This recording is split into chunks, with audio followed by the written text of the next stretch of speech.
you know how to do remote viewing also, right? Yes, I do. Okay, Oh, and yes. how you do that? I mean, do you think it's easy for and Hmm. available for everybody who would like to Okay. learn?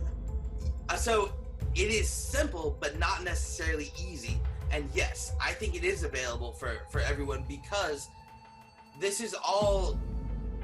These are all human abilities.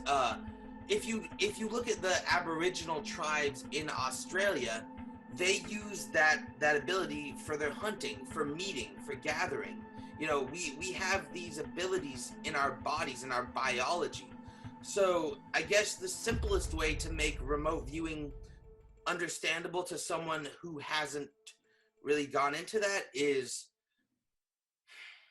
you calm your mind, you calm your heart, and then you just gently request that you be shown information on the screen of your mind. And you might get images, you might get scenes, but the thing to remember is there's a thing called analytical overlay. And what that really means is, let's say I get the image of a Ferris wheel. You know what Ferris wheel is? Yeah, I get the image of a Ferris wheel. And but what that could really mean is showing me that my target is a wheel with spokes in it. And the closest thing that my unconscious mind could get to that to show me is a Ferris wheel. So it's not always about the images you receive, it's more about what the images represent. And all of this is attained easier if you can calm your mind. If your viewers are familiar with brainwave states, we have uh, alpha, beta, theta, gamma, and delta as the brain waves that we can go to. If we can slow our mind down through trained meditation and get to about the theta area, which will then shoot us to the gamma area, which is 145 hertz, if I remember right. I might be wrong, don't quote me. But if we can get to these altered brainwave states, we have access to abilities, not just remote viewing.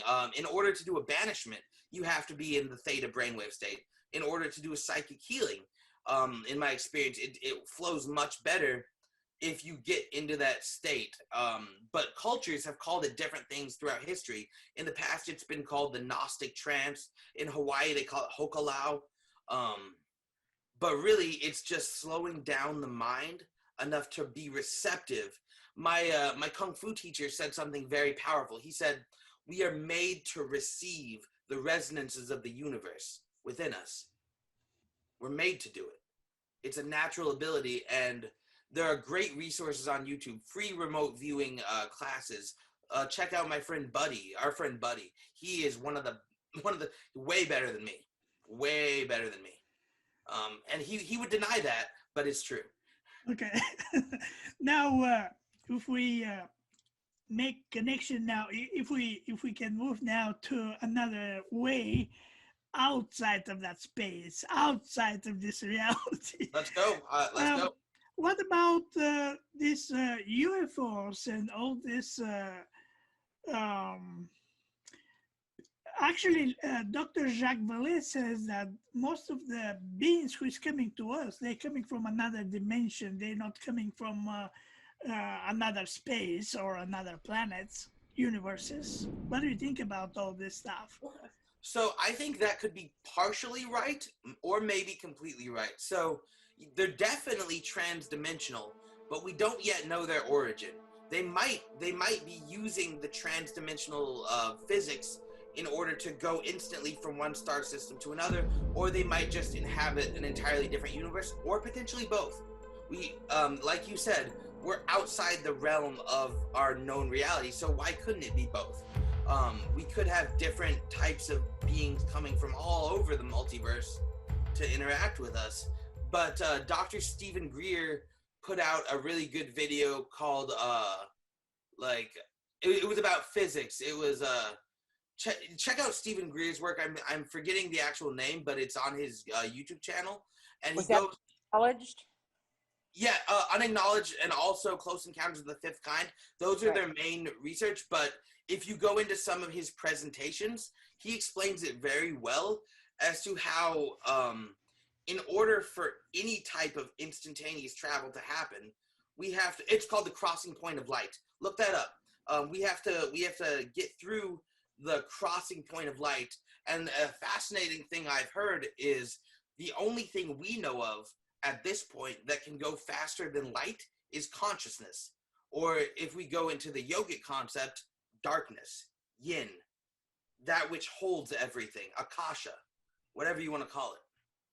Yeah, I like to call it the 0 point. That's a great one. That's the stage where anything is possible, like before the Big Bang. It's right, exactly. There's nothing there, and bang, now there's everything. And that's also how I see heart-brain cohesion, is you're finding that stillness where you've got your visualization of what you want, you've got the emotional component coming from your heart. And if people don't know, you've got neurocells in your heart. So you've got cells that can think like your brain. Your brain has cells that mirror your experiences. So whether you watch something happen or you experience it, it can't make up its mind if it's real or not. So you experience it. Your imagination is the same. You can use coherent thought, thinking about what you want to see and feeling emotions as if it's already happened in order to make it happen. And I think some of those flashes that we've seen in the sky are the, hey, we're here. And a lot of us, when we go out in meditation, we're in that state of mind and heart, feeling joy and inviting. That's when we start seeing things, because now we've opened up ourselves to that frequency for it to happen. And I think the same with healing. When you're feeling for that person what they would feel like if they were healed, maybe it's also because you're clearing that negative energy. Think of it like a magnet with the poles of positive and negative. We're souring the milk for the negative energies by feeding positive, so we flip it so they can't be there. So it's all a frequency thing. And when you talk about dimensions, what if the dimensions themselves were a frequency like light waves? We can only see so in so many ranges. What if people are so sped up or so slowed down that they're not in our visual range, not in our consciousness range? But when we match frequencies, then you have an interaction, however briefly. It's just one of those wild thoughts that I've been working on. Okay, now, oops, I'm sorry. No, I was just agreeing with everything she said. She's explaining it better than me. So. Okay, so I know that you had experience with seeing orbs around you. Who creating these orbs? Your mind, the human mind, or they're just outside of this world, okay, or our reality? That is a great question. Okay, why would it be an orb? Why would something take the shape of an orb? Now, in one of the best books that I don't have at the moment, they explain, I think it's the Ghost Hunter Survival Guide or something, that in nature, a sphere is one of the simplest shapes something can take when it comes into our reality. It's a very primal shape. It's a very simple shape. So I personally don't like a true. Yes, the human mind is capable of creating phenomena that can look like orbs. But if you're on a haunted investigation, oftentimes these orbs are simply the first form that the manifestation will take prior to shifting to a different form. So it might start as a light orb, then it might grow into what's called an apparition, which is the outline of a person.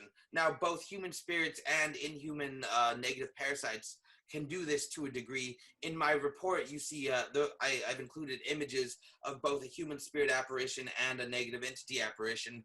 So if anyone wants that report, just reach out to the email I provided earlier, and I'd be happy to send it to you. There is some pretty intense evidence in there, so prepare yourself for that.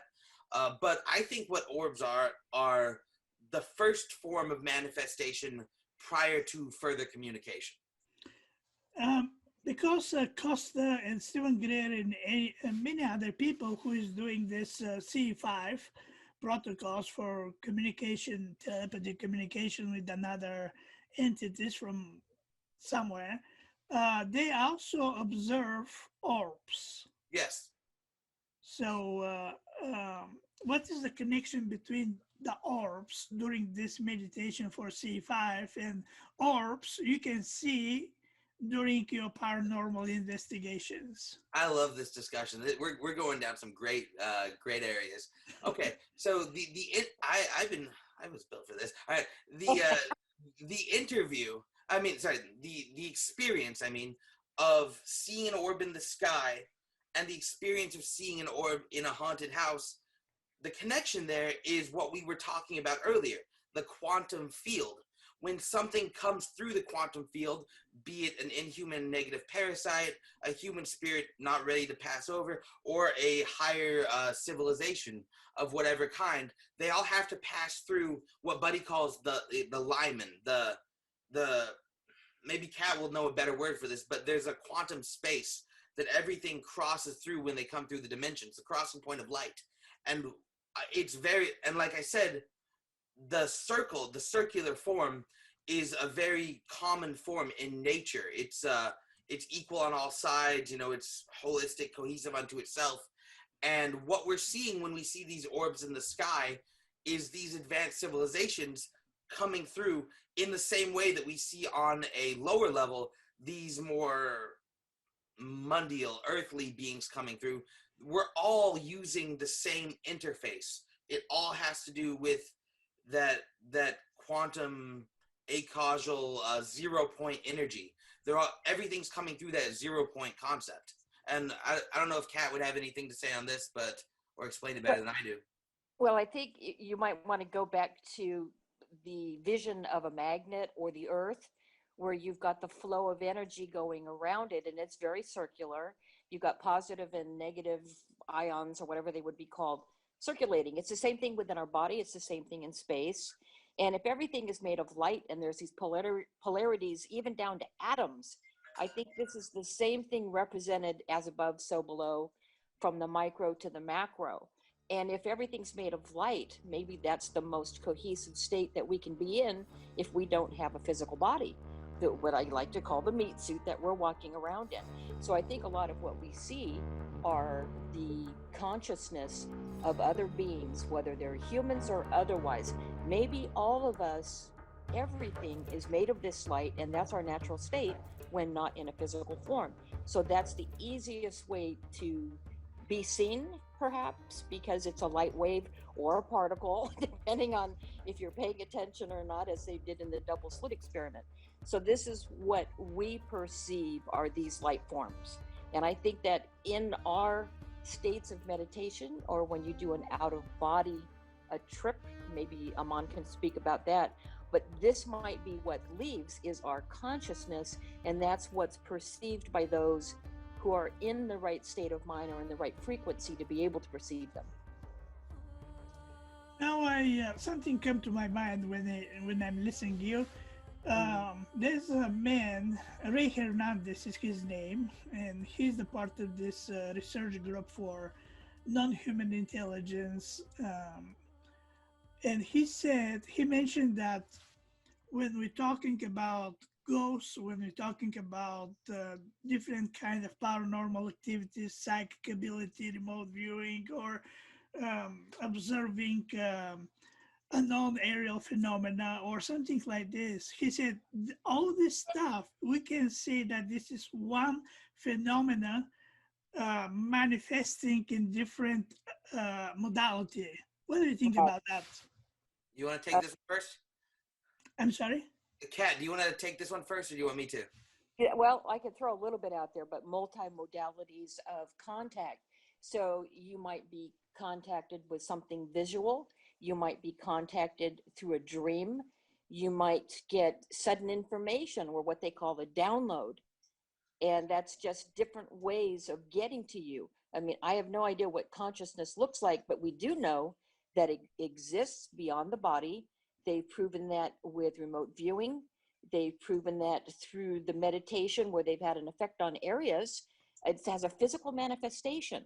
And they've proven that with people who have had near-death experiences where they were pronounced dead, no brain waves, and yet they were brought back, or they came back spontaneously and were able to describe things that were happening around them.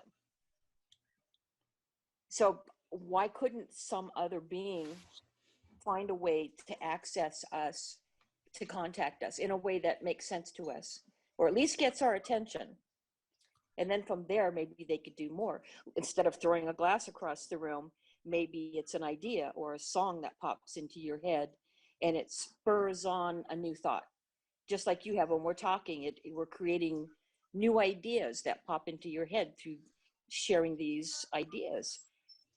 That telepathic communication may be the way that they get through to us. You guys still there? Yep. Are we Okay. frozen? I think he might be. Oh, can you hear me, Ivan? Yeah, perfect. Okay, sorry. I had a glitch on my computer. Sorry about that. Okay. Yeah, I would agree with everything Kat said. You're talking about how everything is a manifestation of the same different modalities manifesting through the same mechanism.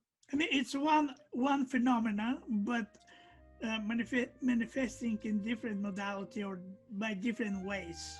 So I think my personal approach on that would be, in my experience, the phenomena can be very different to the point where you can literally classify and categorize them and write entire essays on individual types of phenomena.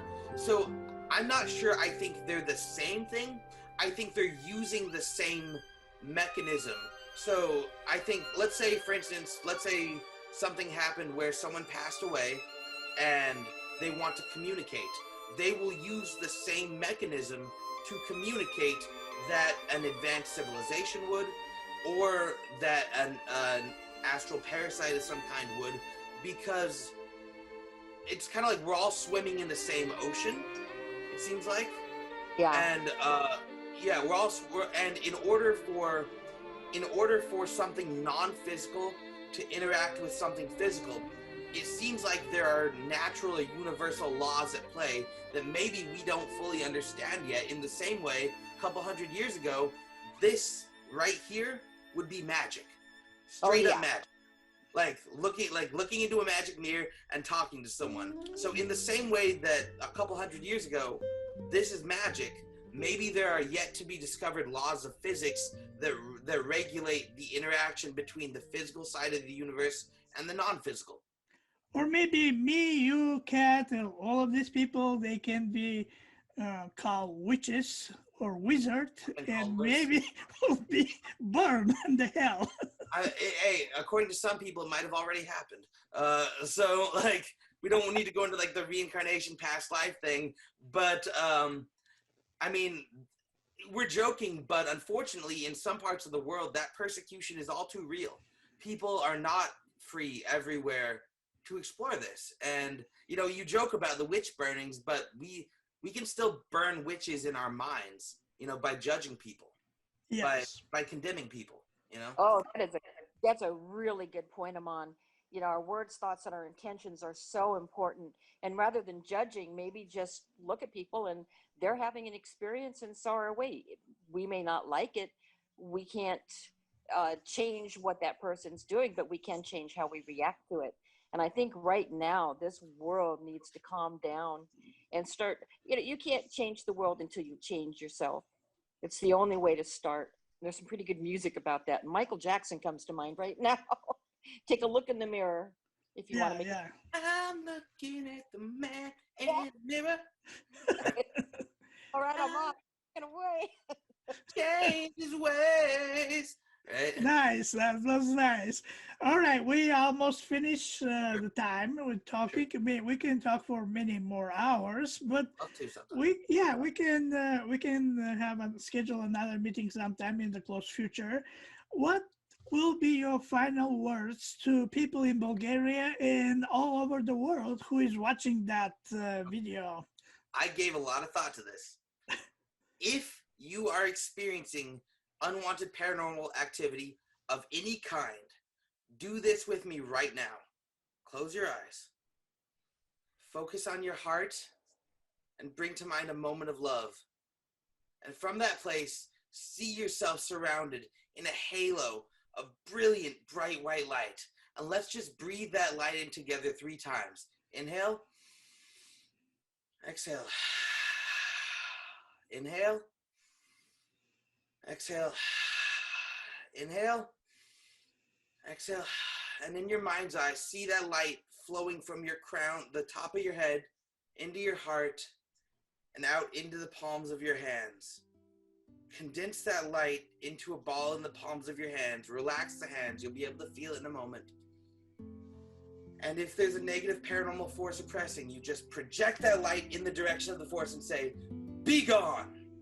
Be gone. There you go. Nice. We have to put that emotional intensity into it.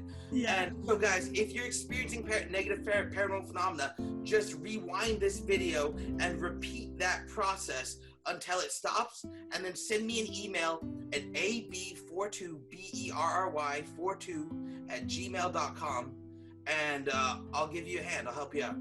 And I guess the most important thing, the message I want to deliver, is that we don't have to be a victim to negative paranormal forces. We can take our power back. We can focus on love and light, and we can make that our reality in the world. And I guess I can leave it at that. Amen to that, Aman. Amen, Aman. Kat? I think the strongest force in the world is love, one of the most positive emotions that you could generate. That and gratitude and appreciation. And if you can hold that in your heart as if it was a light and then blast it out to everybody else, we can solve all the problems in the world. And the more of us who do this, the better it will be for everybody. So to our friends here in America, I love you and I thank you for having us into your homes today, and for you in Bulgaria, Obichapte. Nice. I don't have that. Obichapte means I love you, and this is in Bulgarian. Ivan is speaking.